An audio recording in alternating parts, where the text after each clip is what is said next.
If sex is more about what is going on in our minds than what is happening to our bodies, what do you find a sexy idea?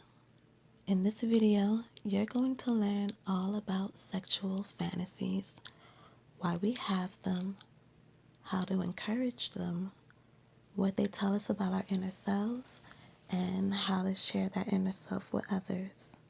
My name is Lillian, and I'm here to help you navigate your love life and your sex life.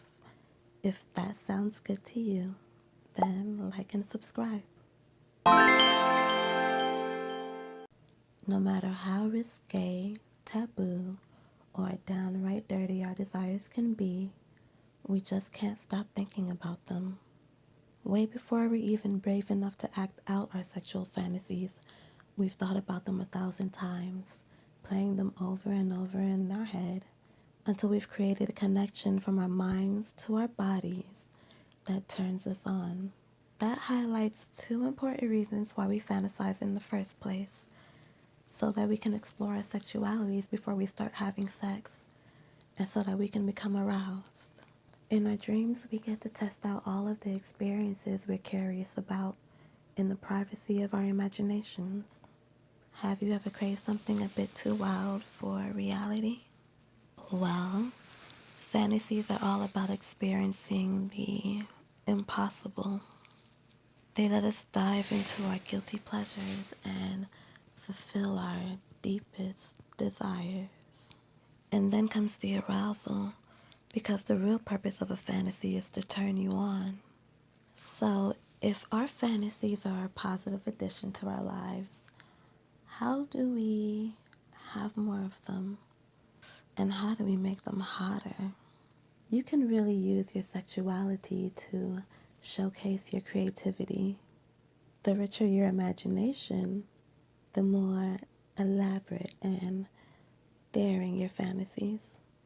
So feed your mind some erotic treasures like books and movies and art, or even your memories. Everything in your life can be on your kinky mood board. This is going to help you categorize and verbalize your desires. If you're having trouble finding inspiration, think about your five senses. What's your favorite scent? Maybe you like the smell of chocolate. Maybe you want to lick it off of your lover. What's your favorite song? Maybe playing it gets you in the mood. Ground yourself in your five senses to make your imagination vivid.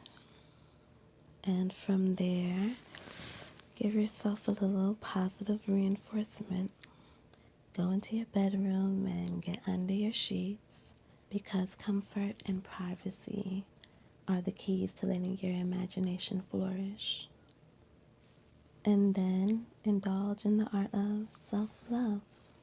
The fantasies you keep returning to are the ones that tell you the most about yourself. Have you ever noticed certain themes popping up in your fantasies? That pattern is the key to understanding your inner mind. It's a peek into what truly excites you. Your fantasies are like a seductive whisper from your subconscious. They're the mirrors that reflect your true sexual self. It's a journey of self-discovery wrapped in seduction. Those taboo fantasies, they reveal the boundaries you're curious about, the social norms you're willing to change. It's the ultimate exploration of the forbidden. Maybe we're afraid to explore those fantasies because we're afraid of what they'll tell us about ourselves. Once we've explored ourselves, we're going to want to share ourselves with others. And there are two kinds of people that we're going to share ourselves with: the lover that we know and the lover that we don't know. If I don't know somebody well, I want to find out if my body is safe with them. So I'm going to get to know them through extensive conversation. I'm going to gauge their intellect, their capacity for empathy, and frankly, how they treat women. All of these topics can clue me in to let me know if they're open sexually. But if you've known someone for a while, then you've likely already built trust and comfort with that person. So instead, you can focus on other things like creating a cozy, intimate setting for you to share your dreams. When it's just you and your partner, there's a thrill to sharing your deepest desires. I want you to start slowly and just whisper a bit of intrigue in their ears, a tease of what's to come. Keep it all about you and your desires because it's about sharing, not pushing. Use I statements like, I've been fantasizing about this. Usually, if you're comfortable sharing about yourself, people feel comfortable sharing about themselves. Be respectful of them and non judgmental because you would want the same for yourself if they do decide to share. And try to focus on connection because it's not just about sex, it's about connecting on a deeper level, on an intimate level. And then once you've discussed, you can try bringing those fantasies to life with a little role playing.